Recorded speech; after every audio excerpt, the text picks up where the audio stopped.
Vous êtes chaque jour plus nombreux à suivre. Aujourd'hui, le sujet, c'est la formation par apprentissage. Qu'est-ce que c'est exactement? Notre invité du jour nous le dira. Il nous a rejoint en plateau, le directeur de l'apprentissage et de l'insertion professionnelle, Monsieur Thio Nanga Loro. Monsieur Thio, alors, dites-nous tout de suite d'entrée de jeu, qu'est-ce que l'apprentissage? Permettez-moi de déjà remercier Madame le ministre de l'Éducation nationale, de l'enseignement technique et de la formation professionnelle et le secrétaire d'État, le docteur Brice Kwasi, qui ont bien voulu nous envoyer sur ce plateau pour parler à la nation de ce dispositif important. C'est une nouvelle modalité de formation qui est en train de se déployer dans le dispositif de formation professionnelle, qui est beaucoup plus centré sur l'apprentissage du métier, l'exercice du métier auprès d'un tuteur en entreprise.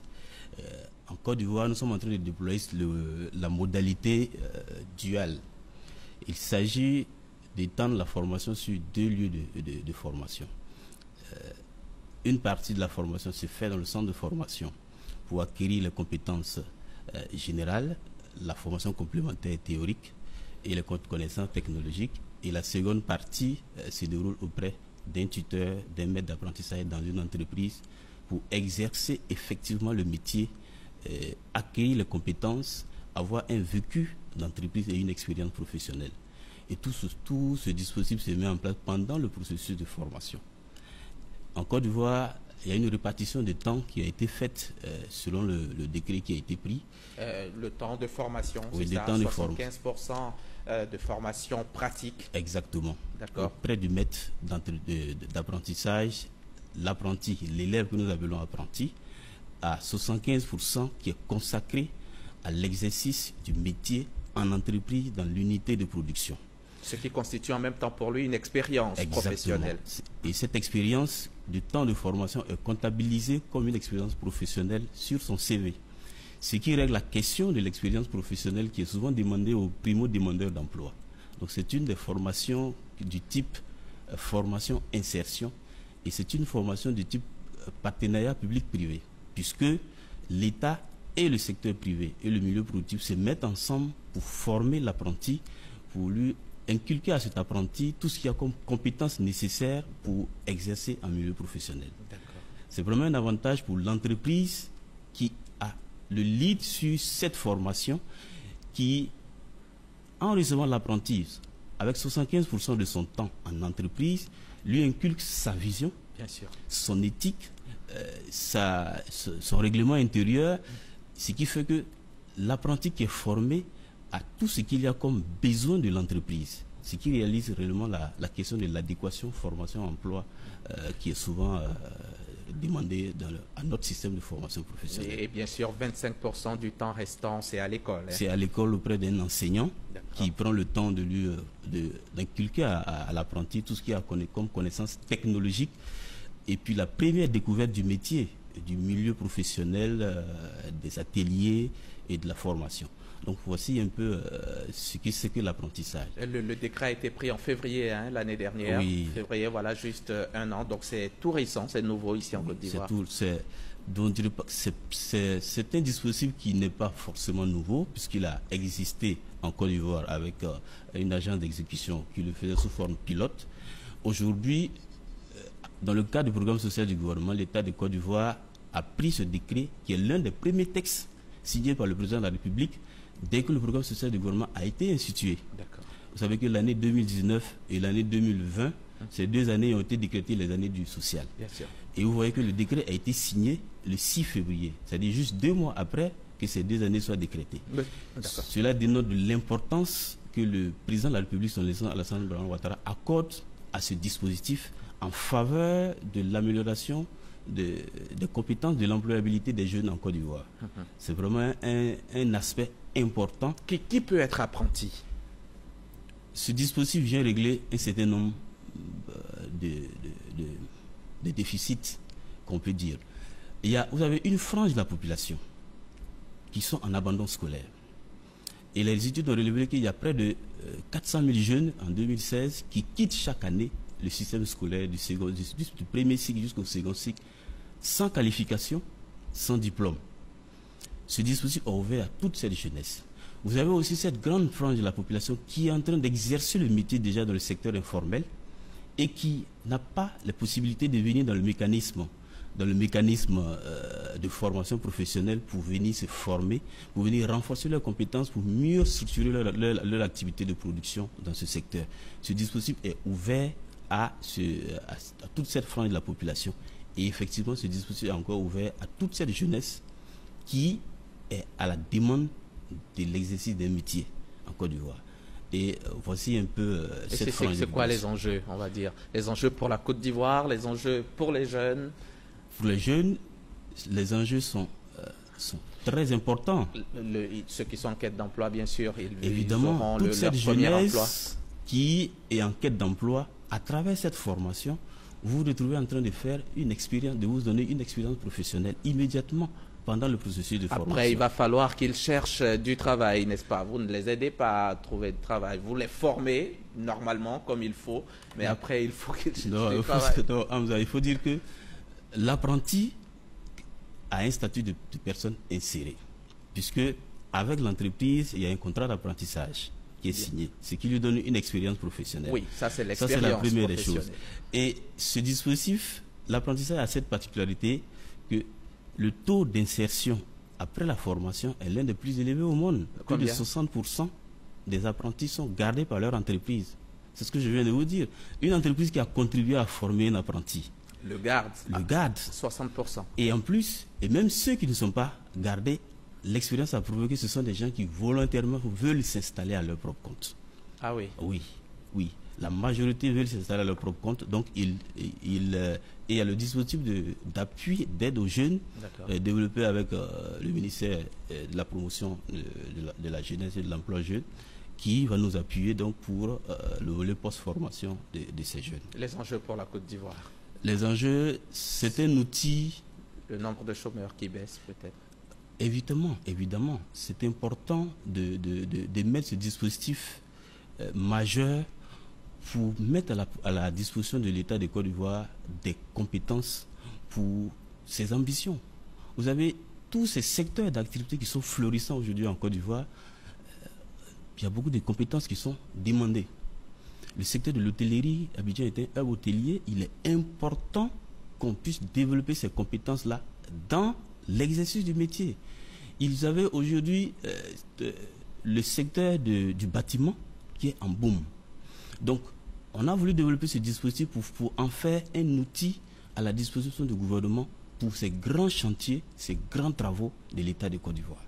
Et donc, en contribuant à la réalisation de ces infrastructures importantes de l'État de Côte d'Ivoire, nous faisons de la jeunesse acteur du développement.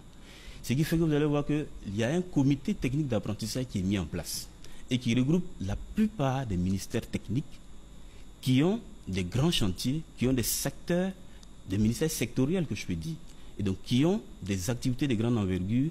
Il s'agit ensemble dans ce comité technique créé dans le décret qui a été pris, de planifier ensemble tout ce qui a comme orientation stratégique de l'État de Côte d'Ivoire en termes de développement de compétences et de lier ce développement de compétences avec les grands travaux de l'État et en même temps prendre en compte ce besoin d'amélioration de l'employabilité des jeunes.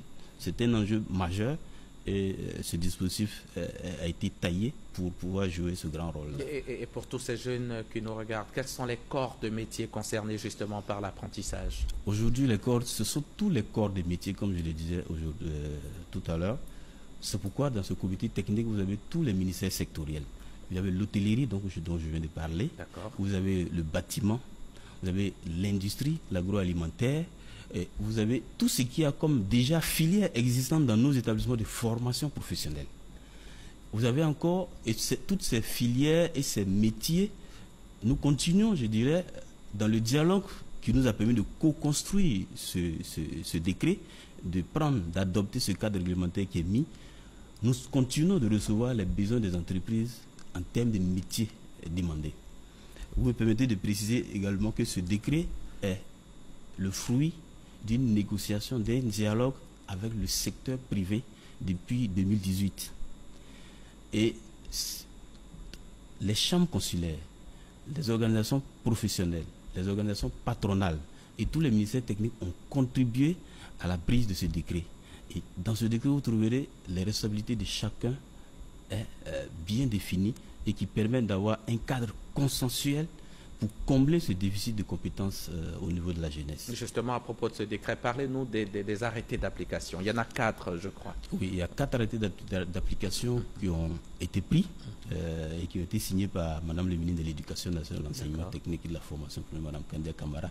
Il y a un premier décret qui définit l'organisation et le fonctionnement. Un premier arrêté plutôt qui définit l'organisation et le fonctionnement du comité technique d'apprentissage dont j'ai parlé, qui est l'organe de pilotage national, de planification nationale des objectifs de l'État en termes d'apprentissage, et dans lequel tous les acteurs de l'apprentissage se retrouvent pour discuter des orientations à donner et des effectifs annuels qui vont être planifiés. Vous avez le deuxième arrêté qui est signé, a permis ensemble avec les organisations professionnelles et patronales d'avoir un modèle type de contrat, puisque l'apprenti est lié à l'entreprise par un contrat d'apprentissage. Donc nous avons défini un modèle type de contrat.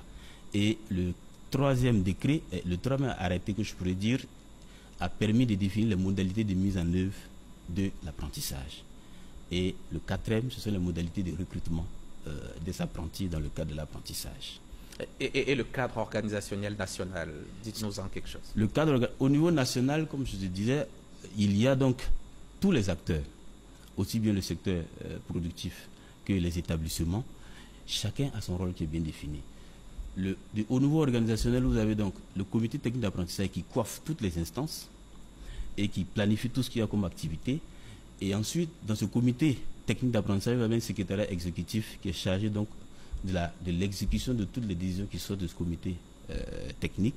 Et dans les structures de formation, vous avez donc des référents apprentissage qui sont chargés donc du suivi des formations, les centres de formation professionnelle, les lycées techniques, les lycées professionnels, je dirais, les centres, tout ce qui est centre de formation professionnelle publique. L'objectif, c'est que dans ce dispositif, nous puissions couvrir tous les secteurs d'activité. Vous avez le secteur industriel, vous avez le secteur artisanal, qui est un grand pan de nos économies nationales. Vous avez le secteur agricole, où il y a tout un gisement de métiers qui ne sont pas encore couverts par notre système de formation professionnelle. Voici un peu... Et le fonctionnement lui-même, le cadre fonctionnel? Alors, au niveau fonctionnel, vous avez que l'apprenti est inscrit dans un établissement pour faire de la formation, donc pour les formations complémentaires. Et l'apprenti signe un contrat d'apprentissage avec l'entreprise. Auprès de l'entreprise, le responsable de l'entreprise place l'apprenti auprès donc des maîtres pour apprendre le métier. Et donc, entre ces deux organes, entre ces deux lieux de formation, vous avez donc un ensemble d'outils qui permettent de suivre les allers-retours. Il y a un calendrier d'alternance qui est mis en place, un rythme d'alternance qui peut être de façon consensuelle avec les entreprises. Vous continuez d'exercer votre métier et vous décidez ensemble avec votre patron de, me permettez de finir, de venir à l'école un jour par semaine ou bien une semaine par mois. Donc c'est selon le rythme de l'alternance qui est adopté, où il y a donc un ensemble d'aménagements, d'outils qui permettent de suivre cet apprentissage. Merci. Merci, M. Thio. Et un recrutement exceptionnel de jeunes est prévu. C'est prévu, les choses sont en cours. Le ministre Mamadou Touré le disait tout à l'heure. Il l'a dit à Bobo lors de la remise de chèques aux jeunes. Nous en parlerons certainement en temps venu. Merci, M. Thio. Merci beaucoup, M. Hamza.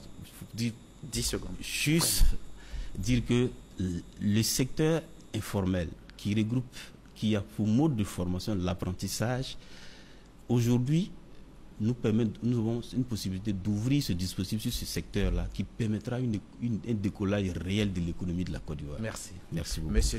Monsieur Thio Nangaluru, le directeur de l'apprentissage et de l'insertion professionnelle, vous êtes venu nous en dire un peu plus sur la formation par apprentissage. Merci encore d'avoir répondu à notre invitation et à très bientôt. Quant à vous, chers téléspectateurs, vous pourrez revoir ce magazine sur RTI Mobile et sur rti.ci. Merci de nous avoir suivis. Merci de nous faire confiance et bon dimanche sur la chaîne Terrasse.